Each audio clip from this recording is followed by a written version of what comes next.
유대인으로서 예수님을 믿고 영접한 사람들은 예전에 지키던 관습과 율법의 영향력에서 쉽게 벗어나지 못했습니다.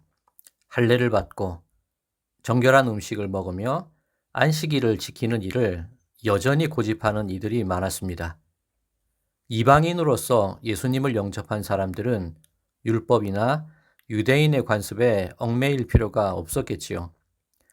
그런데 유대적 배경을 지닌 그리스도인들이 갈라디아 지방의 교회를 찾아가서 이방인 그리스도인들에게 할례받기를 권했습니다. 율법 없이 어떻게 이방인들이 하나님의 뜻을 알고 배울 수 있겠느냐는 나름의 진지한 고민으로부터 그런 일들을 행했던 것이지요. 이방인들은 결국 할례를 받기 시작했습니다. 이 소식을 전해 들은 바울이 참담한 마음으로 기록한 편지가 갈라디아서입니다. 바울은 율법이 아니라 성령을 통해 이방인도 하나님을 알 수 있다고 이야기합니다. 율법은 하나님 사랑, 이웃 사랑으로 요약할 수 있는데 우리 안에 계신 성령님으로 인해 이방인들도 사랑을 행할 수 있는 새 사람이 되었다는 것입니다. 이런 흐름 속에서 성령의 9가지 열매에 관한 말씀이 나오게 된 것입니다. 성령의 인도하심 아래에 있으면 율법 아래에 있을 필요가 없고 성령을 따라 행하면 육체의 욕심에서 벗어나게 된다고 바울은 이야기합니다. 육체의 일은 음행, 방탕, 우상숭배, 원수 맺는 것, 다툼이나 시기 이런 것들을 행하게 만들지만 성령의 열매는 사랑과 희락과 화평 이런 9가지 열매로 나타나게 된다는 것입니다. 오늘부터 성령의 열매 9가지에 관한 묵상이 시작되는데 먼저 알아두어야 할 것이 있습니다. 우리는 보통 성령의 9가지 열매 중에서 나에게 해당되는 열매는 어떤 것인지를 손꼽아 보기도 합니다. 그런데 성령의 열매는 9가지로 나뉘어져서 그 중에 몇 가지만 내게서 맺어지는 것은 아닙니다. 성령의 열매 할 때 이 열매라는 단어는 단수형 명사로 쓰여져 있습니다. 9가지 속성이 나열되어 있지만 사실은 한 열매 속에 그 모든 것이 다 포함되어 있다는 뜻입니다. 나는 화평의 열매는 있지만 인내의 열매는 없어.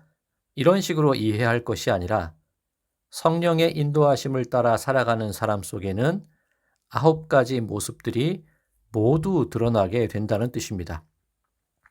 또 한 가지 알아야 할 것이 있는데 성령의 열매는 내가 노력해서 맺을 수 있는 것이 아니라 맺혀지게 되는 것입니다.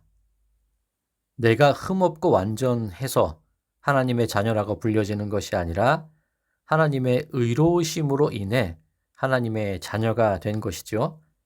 마찬가지로 내가 사랑과 희락과 화평 같은 덕목을 행하면서 성령의 열매를 맺어 나가는 것이 아니라 성령의 인도하심으로 나에게, 우리에게 그런 모습과 열매들이 나타나게 되는 것입니다. 성령의 첫 번째 열매, 사랑. 이것은 아가페입니다. 아가페는 우리 감정에 따라 느끼고 고백하는 사랑이 아닙니다. 하루에 12번도 더 변하는 감정의 흔들림이 아니라 한결같고 변함없이 지속되는 신적인 사랑이 아가페입니다. 내가 너희를 사랑한 것 같이 너희도 서로 사랑하라. 예수님께서 말씀하신 예수님의 우리를 향한 사랑이 아가페입니다. 십자가에서 죽을 때가 가까운 것을 아시고 자기 사람을 사랑하시되 끝까지 사랑하신 그 예수님. 처음과 나중이 한결같은 사랑이 아가페입니다. 그러면 우리 감정으로 행할 수 있는 것이 아니라는데 어떻게 그 사랑의 열매를 맺을 수 있을까요?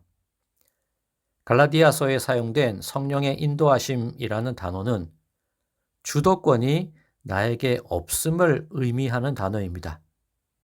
즉, 내가 한결 같으려 한다고 한결 같아지는 게 아니라 내가 끝까지 사랑하려고 해서 끝까지 사랑해지는 것이 아니란 것이죠. 어려우시죠? 저도 달리 설명드릴 방법이 없습니다. 그러면 이렇게 한번 해보시면 어떨까 싶습니다. 애써서 사랑하려고 하지 말고 성령께서 내 삶의 주도자가 되심을 인정하는 일부터 해보시면 어떨까 싶습니다.